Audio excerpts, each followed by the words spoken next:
ഏവർക്കും ടുഡേ ന്യൂസിലേക്ക് സ്വാഗതം. പുതുവർഷത്തെ ആഘോഷപൂർവ്വം വരവേറ്റ് ലോകം. ശാന്തസമുദ്രത്തിലെ കിരിബാതി ദ്വീപുകളിലാണ് പുതുവർഷം ആദ്യമെത്തിയത്. ഇന്ത്യൻ സമയം വൈകിട്ട് 3 മണിയോടെ ലോകത്ത് ആദ്യമായി കിരിബാതിയിൽ പുതുവർഷം പിറന്നു. പിന്നാലെ ന്യൂസിലാൻഡും ഓസ്ട്രേലിയയും ആഘോഷത്തോടെ പുതുവർഷത്തെ വരവേറ്റു. കേരളവും വലിയ ആഘോഷങ്ങളോടെയാണ് പുതുവർഷത്തെ വരവേറ്റത്. ഇന്ത്യൻ സമയം 9:30-ക്കായിരുന്നു ചൈനയിൽ പുതുവത്സരം എത്തിയതെങ്കിൽ ഇന്ത്യൻ സമയം 1:30-ക്കായിരുന്നു UAEയിൽ പുതുവത്സരത്തെ വരവേറ്റത്. ലോക റെക്കോർഡിട്ടായിരുന്നു UAEയിലെ പുതുവത്സരാഘോഷം.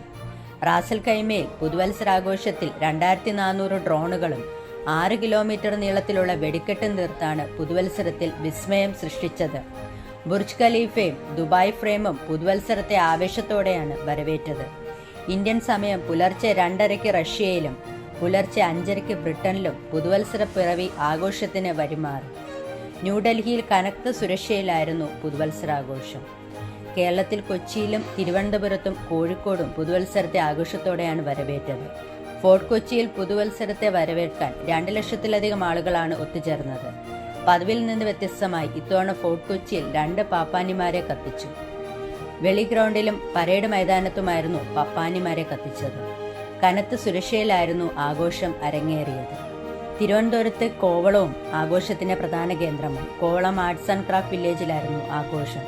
ചരിത്രത്തിലാദ്യമായി പാപ്പാനിയെ കത്തിച്ചായിരുന്നു ഇത്തവണ കോവളത്തെ പുതുവത്സരാഘോഷം. കോഴിക്കോട് ബീച്ചിൽ 10,000-കണക്കിന് ആളുകളാണ് പുതുവർഷം ആഘോഷിക്കാനായി ഒത്തുകൂടിയത്. വയനാട്ടിലും ആവേശത്തിരയിളക്കി പുതുവത്സരാഘോഷം നടന്നു.